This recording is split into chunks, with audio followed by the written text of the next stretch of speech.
Boa tarde a todos, boa tarde passageiros do Trem das Lives, tudo bem com vocês? Hoje é domingo, dia 18 de julho. Nós vamos receber hoje Renata Canales, profissional de comunicação, uma história fantástica. Antes eu queria convidar vocês para, por favor, se inscreverem no nosso canal do YouTube, apertarem o sininho. Nós precisamos muito da participação de vocês lá no YouTube. Eu vou chamar a querida Renata que está aqui para falar com a gente. 18 de julho. Aí. Tudo bem, meu amor? Tudo, Fer, e você? Muito obrigado por você estar aqui conosco. Eu e o Valdo queremos agradecer muito. O Valdo está dizendo que é dia do aniversário. Não, o dia do aniversário é 18 de junho do Valdo. Ele quer ganhar mais presente. Tudo bem. Renatinha, você está em Ribeirão, né? Tô, já faz 25 anos. Tá muito frio aí? Você sabe que não? Não, né? Ribeirão é a terra do calor, né? A gente fala que aqui é o subsolo do inferno, né? Sempre quente. Mas teve dia aí bem frio e hoje de manhã ainda estava friozinho. Eu cheguei a entrar no Zoom da ECA, eu estava com uma blusa mais fechada, começou a me dar um calor. Daí eu já vim com uma blusinha mais leve aqui. Meu amor, você tem uma carreira de muitos anos. Eu queria que você contasse um pouquinho disso para a gente. Como é que você começou? Você se formou em rádio e TV, não foi, na ECA? Isso, a gente já se conhece, Feira, há pelo menos 25 anos, há 35 anos, estudamos juntos na ECA.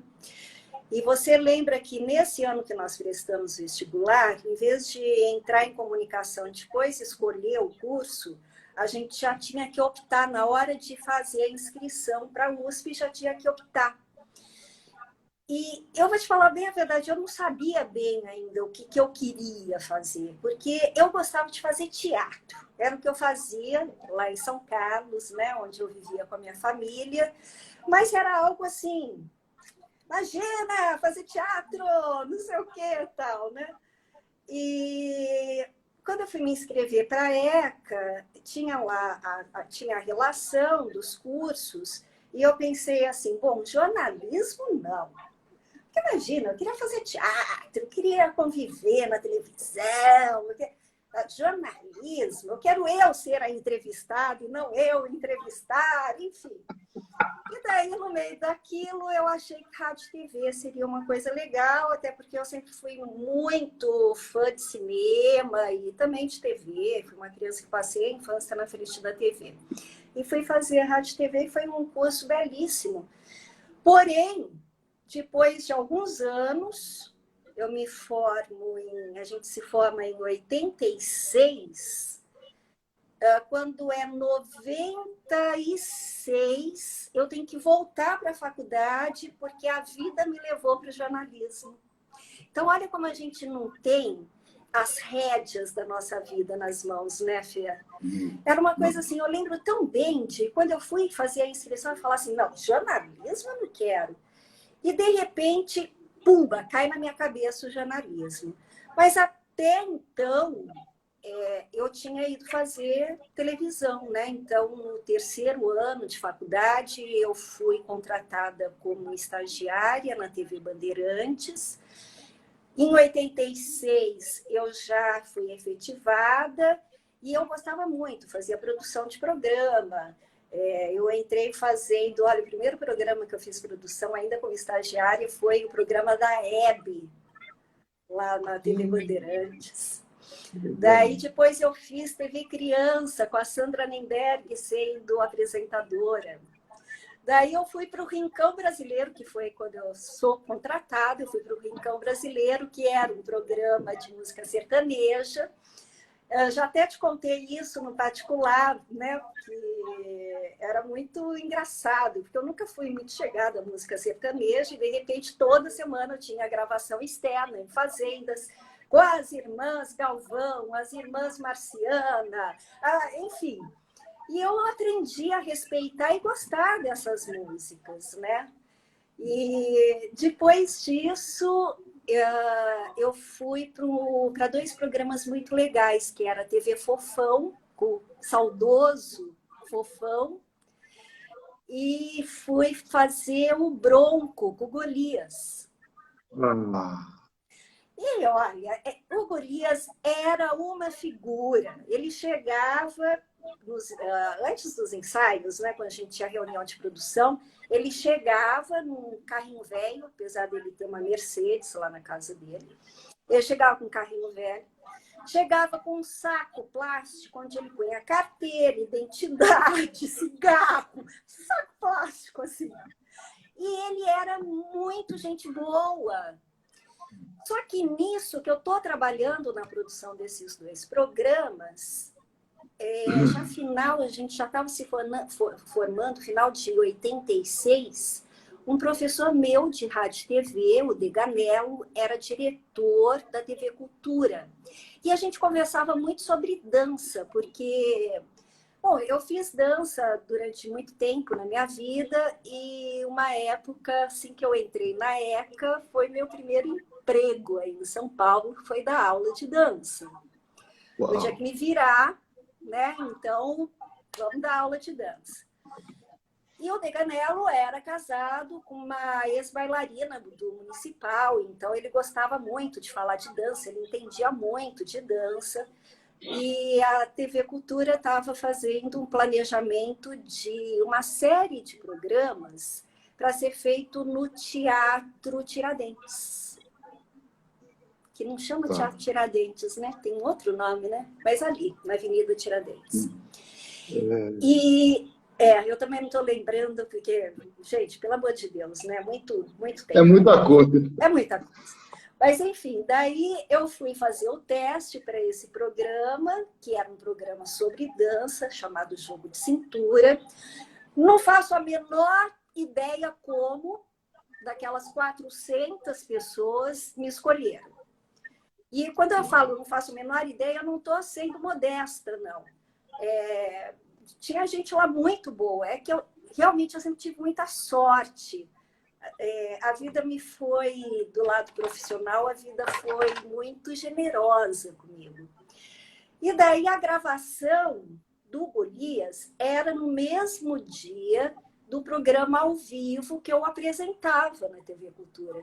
Então eu tive que me afastar da produção do Bronco e fiquei só com a TV Fofão e apresentadora da TV Cultura, até uma hora que eu falei, poxa vida, eu estou fazendo um trabalho na TV Cultura que me ocupa um dia da semana. A TV Bandeirantes me ocupa todos os dias, mas já deu. Se eu sair da TV Bandeirantes, eu posso ir atrás daquele antigo sonho que era fazer teatro. Que a família falou, artes cênicas, não. Agora já tenho meu emprego. Minha mãe começou a achar ótimo ver a filha dela na televisão, achou aquilo o máximo. E daí eu tinha uma grana para me sustentar e ir atrás de fazer o que eu achava que realmente gostaria de fazer. Por que eu falo achava? Porque daí eu entrei no teatro profissional, comecei a fazer as peças e tal. E olha, Fê, não é brincadeira. Fazer teatro, na minha época era de quarta a domingo, com 2 sessões aos sábados, ganhando mal. Então, sabe aquela coisa? Tá muito complicado levar tudo isso. O que você montou na época? Quais foram as montagens? Peças. Então, vou voltar para a história da boa sorte, né, que eu tenho na vida. Eu fui até Secretaria da Cultura, acho que foi. para ver como que eu conseguiria ter o meu DRT profissional de atriz, qual era o movimento que eu tinha que fazer, porque eu não tinha feito faculdade disso. E daí está lá, na parede, um grupo procurando uma atriz que eles iam montar Casa de Bonecas do Ibsen. E daí eu fui com a maior cara de pau e falei, então eu sou atriz. Como eu fazia TV Cultura, como eu era apresentadora da TV Cultura, as pessoas acreditavam. Eu sou atriz, tá? Bom, me deixaram fazer o teste e eu passei. E eu fui fazer Cristina Linde, que é um personagem super feminista do teatro. Ela que faz a Nora, que é a protagonista, virar toda a história dela e sair dessa casa de bonecas que ela vivia. E estreamos no saudoso Taíbe, que era um teatro maravilhoso, maravilhoso. Depois disso, eu fui fazer um infantil, que era um musical, que... Assim, eu perto daqueles bailarinos não dançava nada, porque eles eram bailarinos mesmo, mas tinha que fazer uma dancinha lá, e eu tinha feito balé a vida inteira, tal, que chamava Irmão Grimm, que eram histórias dos Irmãos Grimm. Essa peça foi a mais premiada do ano, como melhor peça do ano. Daí a gente teve muitos teatros, inclusive Maria de la Costa, que era maravilhoso, Sérgio Cardoso, enfim, ótimos teatros. Depois eu fiz... bom, foram várias, viu, Fê? Mas eu lembro de mais duas assim, com muito carinho, que foi... Deixa eu só tirar o meu som aqui, por favor, Fê. Esqueci de desligar. Que foi o Mulato, que eu fazia a protagonista, e quando eu fui fazer o teste, eu tinha passado um mês no Nordeste, eu estava assim, bem queimada, e daí o diretor falou assim, Renata, tudo bem, você vai pegar o papel, só que você não pode tomar sol, porque a peça é sobre racismo, ou seja, a senhorinha, né, branca que se apaixona por um mulato, e você está por um mulato. Você está da cor do mulato, então não pode mais tomar sol. Escuta, você percebe uma coisa, né? Isso tudo anos 80. Eu vou contar um negócio para você. O mulato já é 89, 90. 90, né? A minha admiração pelo Golias é tão grande, é do meu pai também, que em casa eu chamo meu pai de Cride.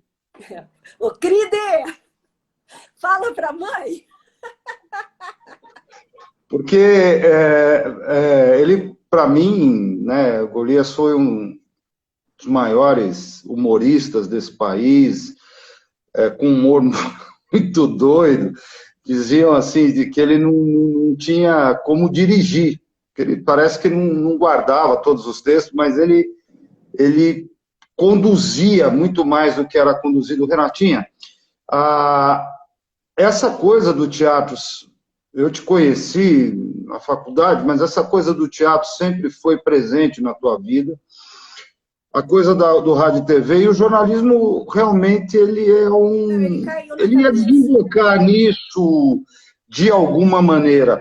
Você participou de um tempo formidável da TV Cultura. Foi. Quando é que você entrou na Cultura? Eu entro na Cultura em janeiro de 87 e o programa fica no ar até dezembro de 89. Que é quando tem uma reorganização da diretoria, eles retiram todos esses programas, que junto com o Jogo de Cintura tinham Quem Sabe Sabe, que eu acho que é o mais famoso, tinha o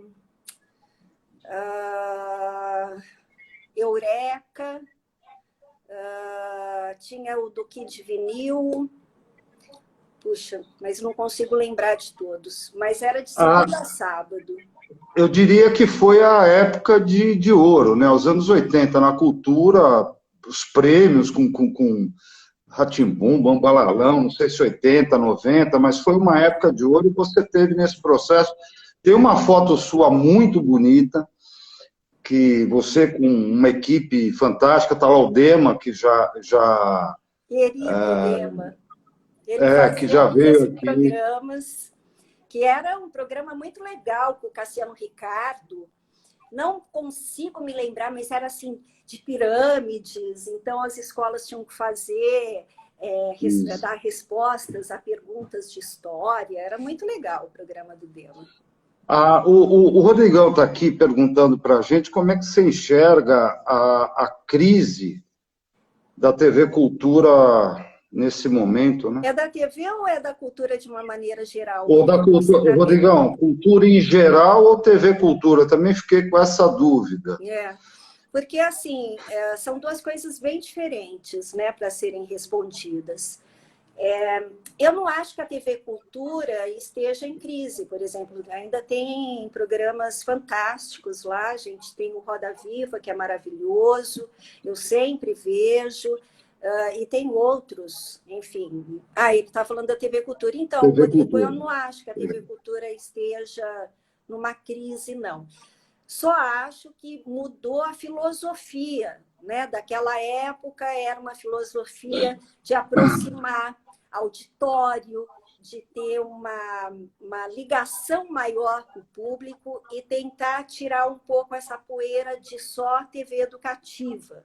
Então, foi isso que o Roberto de Oliveira, que na época assumiu a direção da TV Cultura, foi isso que ele tentou. O Roberto de Oliveira, eu já o conhecia da TV Bandeirantes, ele dirigiu Gabriela, e foi interessante porque, assim, talvez isso também tenha ajudado eu ser escolhida, porque ele já me conhecia, mas eu lembro de ir assistir as gravações do Gabriela e falava assim, um dia eu quero trabalhar nessa produção, né? E acabei indo trabalhar na TV Cultura como apresentadora. E tem uma história, sei lá, eu vou ficar aqui falando histórias que eu acho interessantes, tá? Quando eu trabalhava na Band, eu era uma menina, eu tinha 20 anos de idade. E a Marília Gabriela já era Marília Gabriela e tinha esse programa todo. Bom, e eu sei que fizeram um concurso na Bandeirantes, das mais. E a Marília Gabriela ganhou a mais inteligente. E eu ganhei a mais tudo, porque eu nunca entendi muito bem o que é isso, mas a mais tudo. Mas tinha alguma relação assim, a mais gostosa, enfim. E daí ela subiu para pegar o prêmio, ela falou assim, obrigada por me escolherem a mais inteligente, mas eu queria ter ganho o prêmio dela.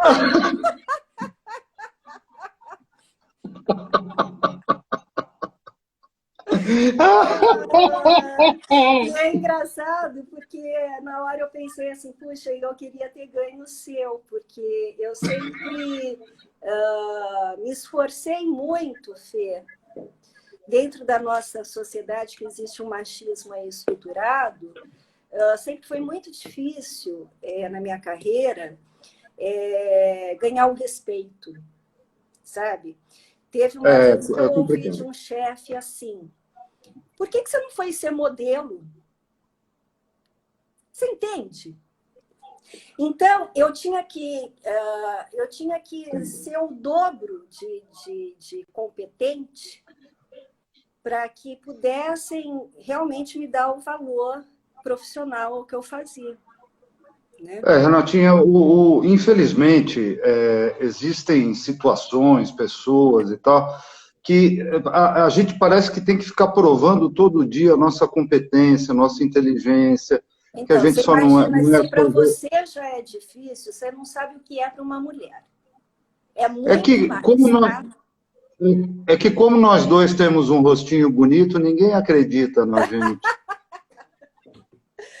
Bom, daí, Fer, eu vou pular todos os anos aí de teatro, mas eu fiz muita coisa legal, inclusive eu fui a galinha do Saltimbancos, numa montagem lá no Teatro FAP, que foi muito legal, muito legal. Inclusive, o Fagundes, eu conhecia o Fagundes porque eu acabei me casando com uma pessoa do meio, né? O Adriano Sturte, então eu conhecia o Fagundes de bar e tal, mas ele levou o filhinho para assistir os Saltimbancos e foi assim o máximo. No final do espetáculo ele me esperar com todo o elenco ali, ele veio me parabenizar, sabe? Foi assim, tipo, uhul, sabe? Teve uma outra peça também, foi muito premiada infantil, que era... Bom, não lembro. Mas essa peça saiu na Vejinha, e daí na Vejinha vinha falando super bem da peça tal, e destacando 2 atores, que era eu e o Tadeu Menezes. E foi bem legal isso, né? Sair na Vejinha e falar, ó, todo mundo trabalha bem, mas destaque para o trabalho da Renata. É muito legal. Você sabe que eu fiz teatro, então quando chamaram para fazer os Saltimbancos, eu pensei que eu ia ser a galinha dos ovos de ouro. Não, eu só fiz os ovos, porque eu sou incapaz de decorar uma frase. Então eles me puseram de ovo, de pedra. Eu fiz muito isso. Mas, Sofia, você sabe que eu sempre decorei muito rápido. Eu era, assim, uma das atrizes que decorava mais rápido, porém eu esquecia logo em seguida. Então, acabava a peça, eu jogava fora. Engraçado, né? O nosso amigo Newton, que está aqui, que já participou, Newton, um beijo enorme. O Antônio Fagundes era meu vizinho em Higienópolis. A gente... É uma coisa, né? Porque esse exercício da generosidade também é importante, principalmente com quem está começando. Seja com um jovem autor, com um jovem jornalista, com um jovem produtor, porque isso marca a vida da gente. Você dá a mão para uma pessoa é fundamental. Às vezes, uma palavra de incentivo de uma pessoa mais experiente que a gente admira, leva a gente para frente. Eu também foi uma demonstração também muito legal, porque o Clodovil era uma pessoa muito complicada, todo mundo sabe disso, né? E quando eu fiz o Mulato, ele foi assistir e acabou a peça, ele veio com aquele jeito dele e falou: menina, você é muito boa atriz! E eu falei, caramba, para ele falar isso é porque ele gostou. Mas, enfim, não dava dinheiro, gente. Era gostoso, sabe? Mas não dava dinheiro. E eu sempre fui muito prática na minha vida. E depois que eu me caso e eu tenho filho, principalmente, eu tinha uma responsabilidade muito grande. Então, eu não podia mais me dar o direito de... se eu tiver dinheiro, eu tenho. Se eu não tiver, eu não tenho. Não, eu tinha um filho. E mais ou menos quando o Rodrigo estava com seus... de 2 para 3 anos, eu comecei a procurar trabalho e tal. Eu tinha me afastado um pouco da área, porque quando ele nasceu, eu saí da TV e daí eu falei, quando eu quiser voltar, eu volto, mas não é bem assim, né? Não fica nenhum emprego te esperando. Então, depois de 1 ano, que foi o tempo que eu e o Adriano a gente tinha se dado para eu ficar com o Rodrigo, eu voltei só a fazer teatro e aquilo era muito pouco. Quando o Rodrigo tinha uns 2 anos e pouco, eu começo a procurar. E um grande amigo meu da época da TV Bandeirantes, na época estava na Globo como diretor, não sei, de tecnologia, não sei bem o que era. Eu sei que eu liguei para ele e ele falou assim, olha, vem fazer um teste. Era para apresentar Globo Esporte. E eu fui, fiz o teste, esqueci, porque assim... demorou, sei lá quanto, uns 3 meses. O que eu não sabia, Fer, é que esse teste começou a rodar pelas afiliadas. Então, um dia eu estou na minha casa, né? 4 da tarde, tomando café, tal, desempregado, só fazendo teatro que não dava dinheiro e tal. E toco o telefone eu atendo assim, olha, aqui é o diretor de jornalismo da TV Globo de Santos, eu vi um teste seu como apresentadora e eu Essa gostaria história que eu não você sabia. viesse fazer o teste aqui, porque a gente vai abrir o jornalismo da TV Tribuna. Daí eu falei, então, eu não sou jornalista, eu fiz rádio e TV. Daí ele falou, você fez rádio e TV onde? Eu fiz na USP.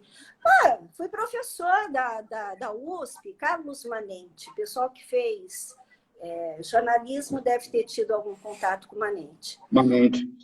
E daí ficou aquela coisa, conhece fulano, conhece cicrano, não tem problema, eu quero que você venha fazer o teste. E eu fui. Passei no teste e meu casamento já estava um horror, estava uma coisa terrível. Essa era a minha oportunidade de ter minha independência financeira. Então, assim, não que eu me separei, mas eu fui morar com meu filho em Santos, o Adriano continuou em São Paulo, e daí a gente foi levando uma vida mais ou menos assim, né? E nisso eu entrei para o jornalismo, me apaixonei totalmente por jornalismo. O Manente era um cara muito rigoroso, sabe? Não tinha uma reunião de pauta que não saísse ninguém chorando dali. Mas ele também me ensinou demais. E ele tinha um amor pelo jornalismo, sabe? Tão grande. E ele entendia tanto. Eu sei que quando eu me vi, estava eu indo para o jornalismo e eu tinha que fazer a faculdade de novo. O que eu ia fazer? Rádio TV não me dava DRT de jornalista. Ou MTB, né? DRT eu consegui lá de atriz, depois até, se der tempo, eu te conto como. Mas, enfim, eu fiquei em Santos durante uns 2 anos e meio. Minha mãe, que morava em São Carlos, teve um problema de derrame e tal, e eu me sentia muito sozinha. Nisso, meu casamento já tinha ido para a lama, estava um horror. Daí, eu resolvo tentar vir para São Carlos, para ficar perto dela. E o Manente, muito gentil, começou a fazer esses contatos para mim. Não tinha em São Carlos, mas tinha em Ribeirão. Eu vim para Ribeirão e cá estou há 25 anos. Renatinha, uma coisa fundamental, e isso a gente tem que reafirmar para as pessoas, você só trabalhou com rabo de foguete, porque teatro é um negócio que consome 24 horas o fulano. Jornalismo é outra coisa. Jornalismo e TV são outras coisas que consomem todos os dias da pessoa. Eu não conheço jornalista que tira foto. Eu velho, acabado aqui, de tanto que eu trabalho. Não. Eu não conheço o jornalista. O jornalista é sempre jornalista. Então ele está de folga, vai tomar um café no bar da esquina, ele ouve uma história, ele vai trabalhar. Pauta o tempo inteiro, radar ligado, mas é uma delícia. É uma delícia. Sim. Muitas pautas eu consegui em bar. Muitas pautas. Então, daí Lógico. eu venho para Ribeirão para apresentar o jornal da afiliada daqui, né, da Globo, que chama IPTV. Volto para a faculdade. Então, era tudo muito complicado. Eu tinha um filho, tinha que trabalhar, tinha que ir para a faculdade. Tudo bem corrido. A hora que eu acabo a faculdade, final de 98, que daí eu fiz só 2 anos, que tinha muitas matérias da ECA que podiam ser puxadas. Podia. Daí eu ligo para o nosso grande amigo Maurício Bufa, que era coordenador da Universidade de Franca, da Unifran. Coordenador de comunicação, de jornalismo, de publicidade e tal. Eu ligo e falo assim, quero dar aula. Ele falou assim, pode vir.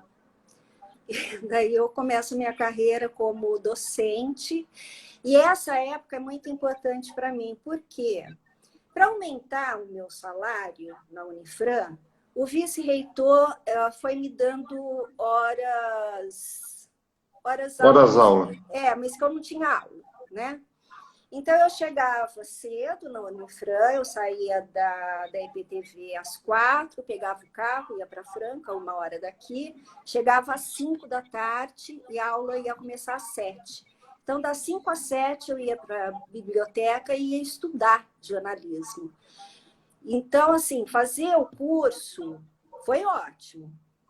Agora, onde eu realmente fui aprender foi nesse estudo que eu fazia diariamente, das 5 às 7, mas assim, com caderno, pegando os autores, pegando tudo de teoria. Então, foi um esforço muito gostoso, porque eu adoro estudar também. Não, isso você sempre leu muito. Eu sempre te via, principalmente com a questão do teatro, né, e rádio TV. Eu queria te fazer uma pergunta.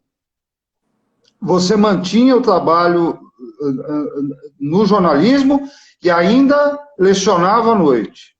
Isso todo dia? Foi. Olha só, o Rodrigo, nessa época, estava com, acho que 8 anos. Acho que é isso, 8 anos. Daí eu falei para ele assim, quando me convidaram para ir para a Unifran, eu falei, olha, filho, tem essa proposta, tal, só que daí eu vou ficar fora muito tempo de casa, então eu preciso saber o que você acha, né? Se você vai ficar bem, tinha uma empregada que dormia em casa, tal. Daí ele falou assim, você vai conseguir comprar um computador novo? Eu falei, vou. A mamãe vai ter dinheiro, a gente vai conseguir. Ele falou, não vai trabalhar.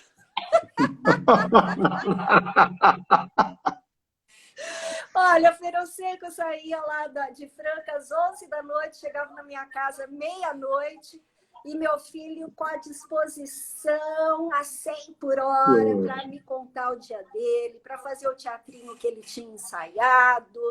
E daí eu ia dormir 2 da manhã, 2h30, no outro dia, 6h30, eu estava acordando para ir para a EPTV e depois começar. Então, assim, foram muitos anos de muito trabalho, né? E depois eu venho dar aula aqui em Ribeirão também, nas faculdades SCOC, daí eu fico com Franca, com faculdade SCOC, e com EPTV, e com filho.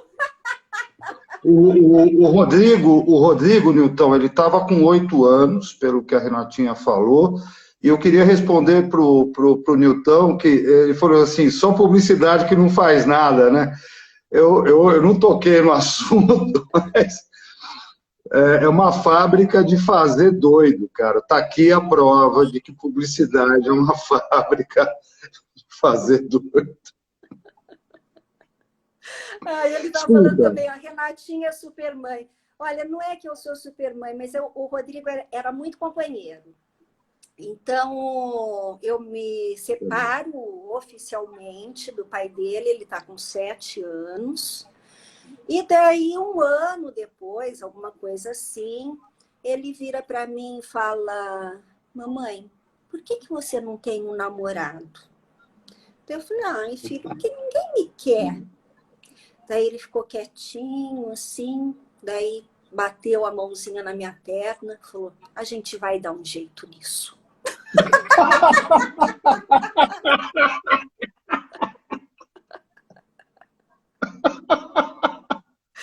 Então, assim, eu fui super mãe, ele foi super filho, e enfim, foi uma união aí dos anjos que só fez a minha vida feliz. Então, foi realmente... E foi por causa do Rodrigo também que eu acabei, quando eu saí da EPTV, não indo para São Paulo. Eu tive 2 propostas da Record, uma quando eu ainda estava em Santos, para ser apresentadora de um telejornal novo, que era com o Nassif, que ia ser nacional, tal. Eu não fui na época por causa do Rodrigo, porque eu não queria levar o Rodrigo de volta para São Paulo. Em Santos ele tinha uma vida bem gostosa. E depois, quando eu estou aqui em Ribeirão e saio da EPTV, ele já está com seus 13 anos, Eu falei, Rô, tem um convite para eu ir para São Paulo para apresentar jornal na TV Record. Ele falou, eu não vou, você vai, tudo bem, eu não vou. Eu falei, caramba, tá bom, não vou. Renatinha, o trenzinho corre um pouco rápido. Eu queria te fazer uma pergunta, porque eu queria aproveitar para conversar um pouco a partir da tua experiência. O que está acontecendo no mercado de comunicação? O publicitário está virando jornalista, cineasta está virando RP. O que aconteceu? Então, eu acho, Fê, que, na verdade, essa ideia de dividir, né, os profissionais de comunicação, jornalista, publicitário, cineasta, enfim, isso é algo que começou na nossa época, na década de 80, essa divisão. Para o RP, Relações Públicas, ele começa a perder lugar para os jornalistas, mais ou menos também nessa década, principalmente década de 90, porque antes quem fazia assessoria de imprensa era o RP. Com o fechamento de algumas redações, o jornalista muito esperto pegou isso para ele. Hoje em dia, quem faz a grande parte de assessoria de imprensa é o jornalista. Por quê? Porque é um cara que já conviveu na redação, sabe o que a redação quer receber como release, né? Mas veja, hoje em dia a gente está tendo fechamento de jornal impresso, né? Nós estamos com dificuldade na área publicitária também, porque primeiro que é muito caro e as pessoas estão sem dinheiro para colocar publicidade em revista, em jornal, e isso também não está dando o retorno para o cliente que ele gostaria. Então, hoje em dia, as redes sociais, elas estão sendo as mais procuradas no sentido de você divulgar alguém ou empresa. E o que acontece? Está cada um dando o seu tiro, né? Então, o publicitário pega um cliente, o jornalista pega outro cliente e tal. Só que eu, como jornalista, eu não tenho a sua visão publicitária, assim como você, como publicitário, não tem minha visão jornalística. Então, veja, a gente está, eu acho, tá? Isso é só não li nada sobre isso, mas eu acho que a gente está vivendo numa época em que a gente precisa se reinventar e fazer algo como a comunicação integrada, sabe? É pegar pessoas de vários setores aí da comunicação e começarem a conversar, começarem a trabalhar juntos. Você vê, o Newton está aqui hoje. O Newton é um cara formado em cinema, que entende barbaramente de imagem, de câmera, de sonorização, certo? A pessoa hoje em dia pega seu celular, tal, faz um vídeo horroroso para o cliente dela, sabe, com uma péssima sonorização, sabe, com ângulos ruins, planos ruins, e acha que aquilo lá está valendo a pena. Não, não está. Agora, se eu, como jornalista, acabo tendo esse contato com você que é publicitário, com um cineasta, eu consigo entregar para o cliente algo realmente de qualidade. Mas por quê? Porque eu fiz essa comunicação integrada. Então, acho que é aí que precisa se pensar melhor, né? A gente tem em 2015, você vê, faz pouco tempo, é quando o Ministério da Educação começa a pedir um plano direcionado só a jornalismo. Tá, isso faz 6 anos e não deu certo. E, Fer, eu dei aula durante 14 anos, né? Estou para voltar agora para as aulas, mas, enfim, durante esses 14 anos, muita coisa mudou. Então, o que eu ensinava, ou a grade que existia em 2000, nos anos 2000, não deve ser mais utilizada agora. Então, agora, tentando passar do que foi da necessidade da comunicação integrada para o ensino na área de comunicação, o que eu percebi quando eu fui coordenadora do curso de jornalismo, uma faculdade que a gente tem aqui em Ribeirão Preto, chamada Barão de Mauá, eu peguei o currículo que existia e falei, caramba, não é nada disso. Não é nada disso. Então, eu refiz toda a grade curricular, e uma das coisas que eu tinha certeza que eu tinha que colocar na grade: empreendedorismo. As pessoas precisam aprender a empreender, parar com a espera de ter emprego. É isso, Fê. Sabe, vamos pular as coisas. Não sozinho, mas com essa comunicação integrada. Vamos pensar. Eu penso daqui, você pensa daí, a gente oferece algo de bom.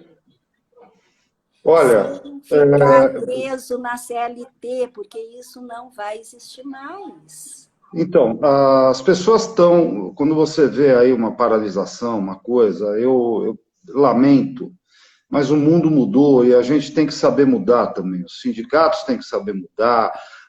Não adianta querer resguardar todas as leis sociais, porque isso afunda.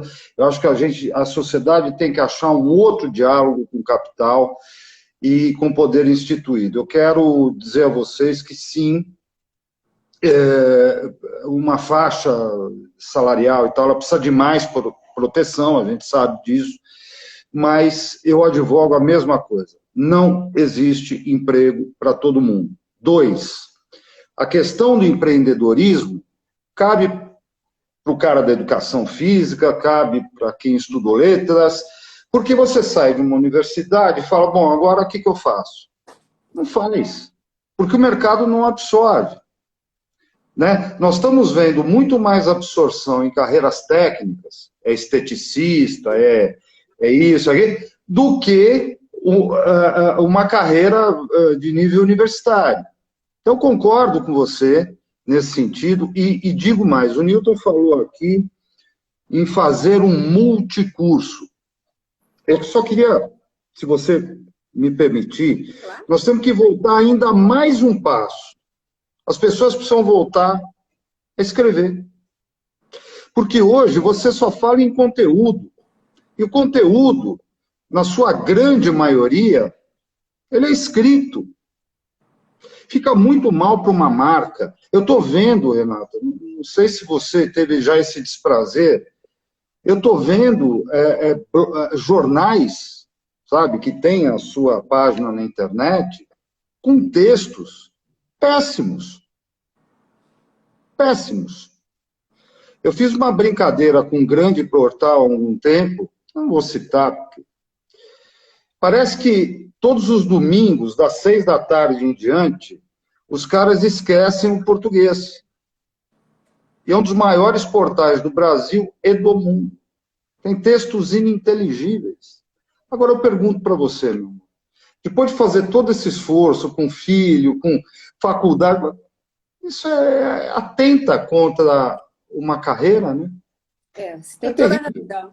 Agora, na minha experiência como docente de jornalismo, o que mais me causava angústia eram os ingressos, né? O pessoal que chegava já no primeiro ano, não é que eles não sabiam escrever o português, eles eram semi-analfabetos e eles não conseguiam nem falar, eles não conseguiam ter um raciocínio reflexivo sobre algo, que eles conseguissem organizar isso e expressar.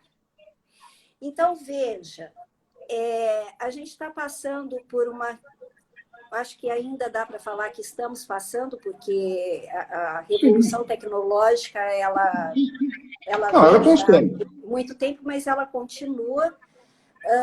em que eu vou falar criança porque para mim é criança, né? Essas crianças que chegam à faculdade, elas têm uma habilidade impressionante, sabe, de tecnológica para mexer nas redes sociais, tal. Mas eles têm interesse zero em conhecimento. Eles têm falta de curiosidade. Então, assim, eu tenho que ficar aqui sentado ouvindo isso, e isso vai fazer o quê mesmo para mim? Então, a gente está tendo um conflito enorme com uma geração que não só não está escrevendo, como não está lendo e não está falando, porque é só na o teclar, entendeu? E o teclar é você vira VC, e, enfim, todo mundo sabe como que é a linguagem deles. E nessas conversas, que são frases curtas, não se desenvolve raciocínio nenhum. Então, aquilo que a gente fazia na adolescência, que era sair em turma, e, sei lá, tinha uma briguinha aqui, outra briguinha ali, não era briga, discussão, né? Discussão. Você tinha que aprender a se defender ou defender a sua ideia para isso. Hoje em dia, é só... Se você vai tentar discutir alguma ideia com esses alunos, eles se ofendem, né? E uma proteção muito grande dos pais, que eu acho que também isso é uma coisa ruim, porque criar filho não é criar numa redoma. E daí você não chega, sabe? Você não chega nesse jovem, você não chega. E daí, dentro de uma classe, sei lá, de 25 alunos, vão sair dali 2, 3 profissionais. Tá ótimo. Agora, os outros 22 que ficaram pagando faculdade, pagando mensalidade, não vão virar nada. Não vão. Porque, Fer, apesar de você ter falado que nesse teu portal aí que você viu que tem um português ruim, eu leio diariamente a Folha de São Paulo de cabo a rabo. São textos maravilhosos e de gente com 30 anos de idade, igual esse Bruno Bogacian, sabe? Que é um menino que, sabe, já fez mestrado, fala super bem, escreve super bem, tem 30 anos e dá show. Então, esse cara está no mercado. Esse outro, ele pode hoje em dia estar nesse site, mas ele não vai durar muito também. Então, assim, a gente tem que ter conhecimento, tem que ter curiosidade, né? E é muito engraçado, porque eu acho que isso vem muito de casa. Eu acho que tem faltado as pessoas conversarem com os filhos, as pessoas contar histórias para as crianças antes de dormir, sabe? Pôr esse universo da contação, sabe? Da história, sabe? Contei isso para você, me conta agora alguma história, inventa uma história, conta para mim, sabe? Não tem conversa, cada um no seu celular hoje em dia, Fê. E daí a gente vai ter que profissionais, é melhor ser esteticista mesmo. Você sabe que ontem eu estava conversando com meu grande amigo, que é meu compadre, eu estava dizendo que falta muito tempo, né? A vida é muito corrida. Ele disse, esse é o grande problema de criar filho. Cada um está para um lado, né? Mas a gente sempre acha um caminho quando a gente está imbuído de fazer um ser humano Olha, Vera, eu brilhar. sempre trabalhei demais na conta. O que eu ia falar. Sempre contei história para o meu filho, ele sempre desenvolveu o teatrinho e vinha me apresentar. Então, será que os pais estão precisando aprender a ser pais também? Acho que sim. Acho que a gente precisa abandonar um pouquinho essa coisa do celular, da tecnologia e conversar mais. Nem que seja, vai pouco tempo, durante o jantar, vai. Mas conta história. Né?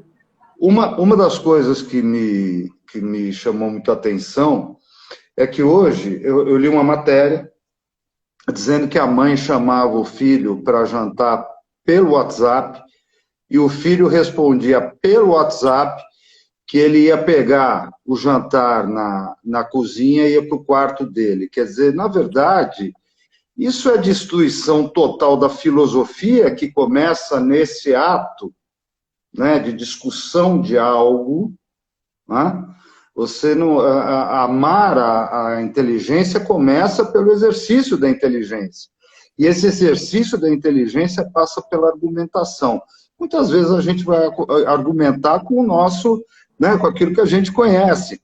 Mas, de qualquer maneira, existe esse desenvolvimento, como você também colocou. Agora, se eu não tenho alguém do meu lado, como é que eu vou trocar? Né? Então, as nossas relações de troca humana talvez estejam muito prejudicadas. E aí existe toda essa decorrência. A intelectualidade anda meio embaixo, né? Fer, hoje em dia, você ler é algo... Falar que um jovem lê é incrível, ninguém lê. Não. Né? Então, assim, eu acho que... Fica meio arrogante até, né? Falar, eu leio, é pedante, né? Vira pedante, isso, vira pedante. E... Então, eu acho que, sabe, tem essa história de puxar o intelectual, sabe, de você vai conseguir um mundo melhor. Tinha uma coisa que meu pai falava que eu achava tão bárbara, sabe? Eu perdi meu pai muito cedo, com 20 anos meu pai faleceu, sendo que ele começou a ficar doente, eu tinha 16 anos. Mas meu pai sempre falava assim, a maior riqueza que uma pessoa pode ter é a cultura, porque a cultura ninguém te tira. Você pode ser presa e perder a liberdade, mas o teu conhecimento ninguém te tira. E é verdade. Então, isso é fantástico, sabe? É vida. É vida. Não, e aí tem uma preocupação muito maior com as coisas.